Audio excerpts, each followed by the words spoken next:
Ladies and gentlemen, Wamunyoro is trending once again for wrong reasons. And this time round, it is because of a meeting that went wrong between the former Deputy President, Rigathi Gachagua, and the Wiper Party leader, Kalonzo Musyoka.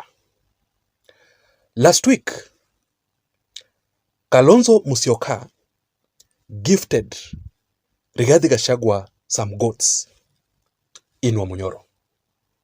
And we thought that everything was okay between the two. Kumbe, behind the scenes, there is a lot of betrayal, big betrayal between Rigathi and Kalonzo Musyoka. And one thing about the former Deputy President Rigathi Gachagua is that you must listen to him, whether you like it or not. Because Rigathi Gachagua takes charge, he takes control. Then Rigathi wants to control everything. He wants to control all the leaders in the opposition. And that is why even Gujiri Wambugu, one of the loyal supporters of Rigathi Gachagua, made a very strange decision last week to dump Rigathi Gachagua immediately.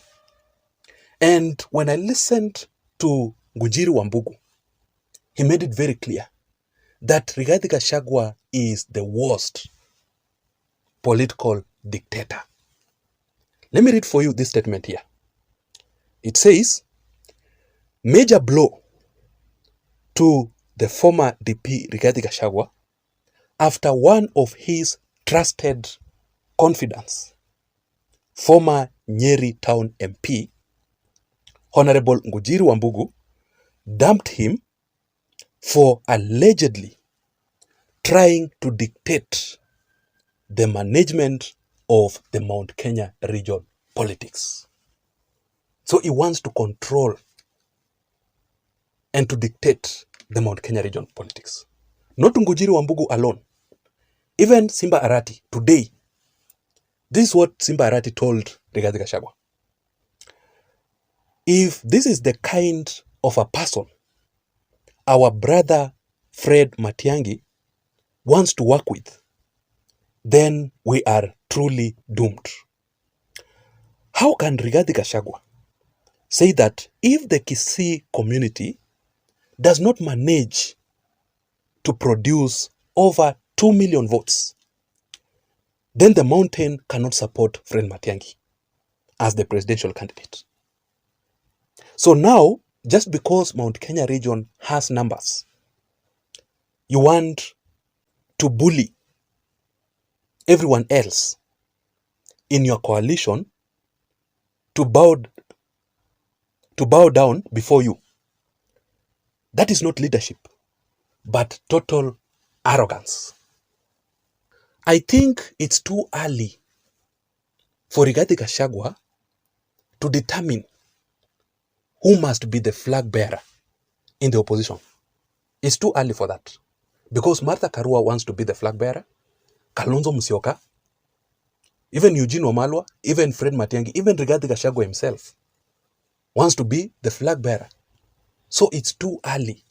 Those discussions must be made later on, and the decision must be made later on, not now. But we now understand that Rigathi Gachagua is telling every leader in the opposition that sisi watu wa Murima tuko na numbers. You must listen to me. Sisi wa Kikuyu tuko na numbers. You must listen to us. But let us talk about this particular issue here between Rigathi and Kalonzo, because that is what I want us to talk about in this analysis. So before we begin, if you are listening to me and you haven't subscribed, ladies and gentlemen, please take a second now and subscribe to my channel for you to receive the best political analysis from this channel and also the latest political updates. My name is Jason, and of course, you are listening to Jason Vibes Radio, political channel. Just like what I've told you, and I've always opined in this channel, that the former DP Rigathi Gachagua is the final decision maker in the entire opposition team. Therefore, it means that before any leader in the opposition goes on to make any political decision, then that leader must consult with Rigathi Gachagua first to be given the permission by Rigathi Gachagua. The Wiper Party leader Kalonzo Musyoka did not follow that procedure. And I saw Rigathi Gachagua confronting Kalonzo Musyoka directly. I was shocked. I'll play for you that video. But this is exactly what Kalonzo Musyoka did. Number one, Kalonzo Musyoka all of a sudden started to criticize William Ruto for nominating the Iebc commissioners and the Iebc chairperson without informing Rigathi Gachagua. That was a very, very big mistake, according to Rigathi. I want you to watch this video of Kalonzo Musyoka, what he said concerning the Iebc commissioners. Na unachagua wewe referee yako. Haiwezekani. Kwa hivyo mimi nilimwandikia barua William Ruto hajajibu. Sisi tuko tayari. Hata Ruto mwenyewe akijifanya ndiye chairman wa IEBC, Ruto must go.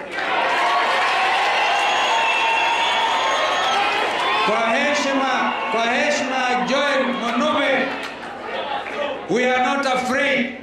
Vile Trump alikuwa announced president wa America, nobody knows tume ya uchaguzi ya America ilikuwa na kina nani. The second thing that Kalonzo Musyoka did was to write a letter to President William Ruto.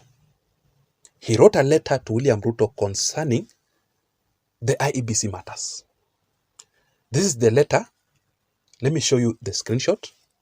And Kalonzo Musyoka said this. Let me just read for you the headline. Letter to President William Ruto on the consultations and concurrence prior to the appointment of the Iebc chairpersons and the members. After this letter, the former Deputy President Rigathi Gachagua was totally fed up, completely fed up with Kalonzo Musyoka. Because according to Rigathi, Kalonzo was doing his own things without consulting or informing the opposition or Rigathi Gachagua himself to be given direction or to be given the permission to do so. Because the opposition is one. They are all united and therefore they must make decisions together. I want you to listen to what Rigathi Gachagua told Kalonzo Musyoka in public. Listen to this. Mambo ya IEBC msijali. The Supreme Court 2013 ruled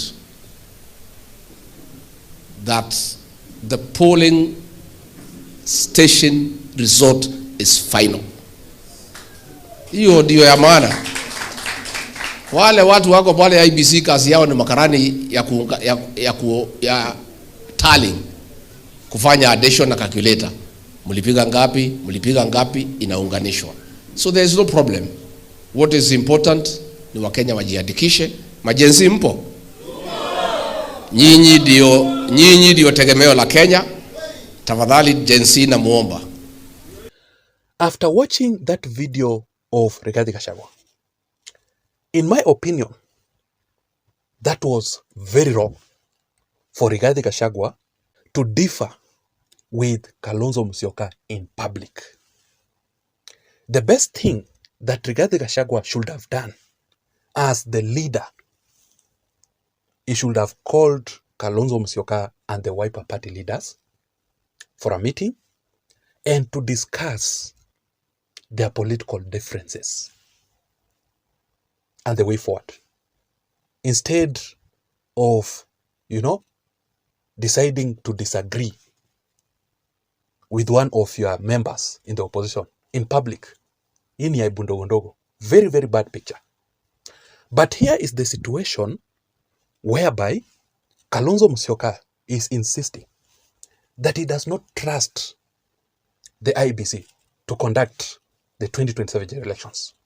Because Kalonzo Musyoka has been there before with Raila Odinga. So Kalonzo knows how it feels for the elections, to be conducted. Then it turns out that your votes were stolen, rigging claims, mambo ya server, and all those issues. Kalonzo Musyoka has been there before.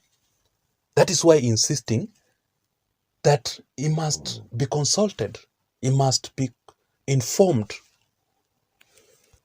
on the Iebc nomination. I don't see any mistake of Kalonzo Musyoka there.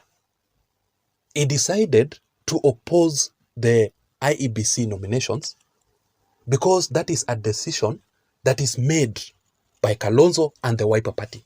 So there is nothing wrong for Kalonzo Musyoka to know why this person was appointed as the Iebc chairperson, why this person was appointed as the Iebc commissioner. There's nothing wrong there. There's nothing wrong. Kalonzo has a right. But Rigathi Gachagua is telling off Kalonzo.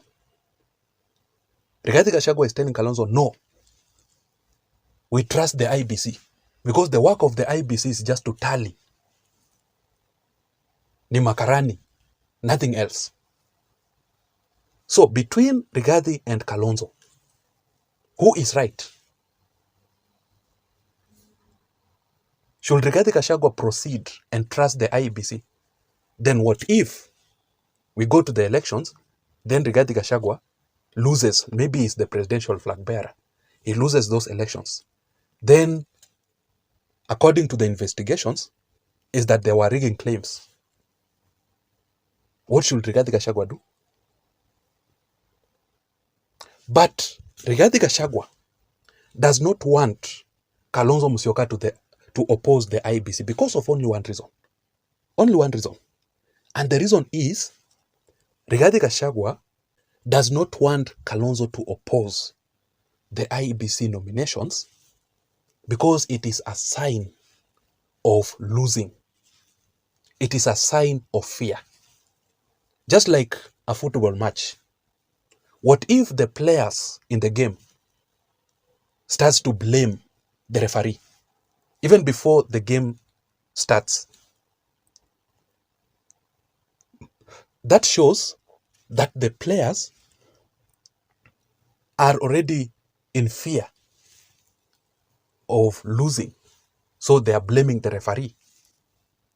So that is the only reason as to why Rigathi Gachagua does not want Kalonzo to oppose the Iebc. I don't know what you think. Ladies and gentlemen, I really want to know your opinion in the comment section down below. Please don't forget to subscribe to this channel for more political updates like this one. My name is Jason. I'm out. See you.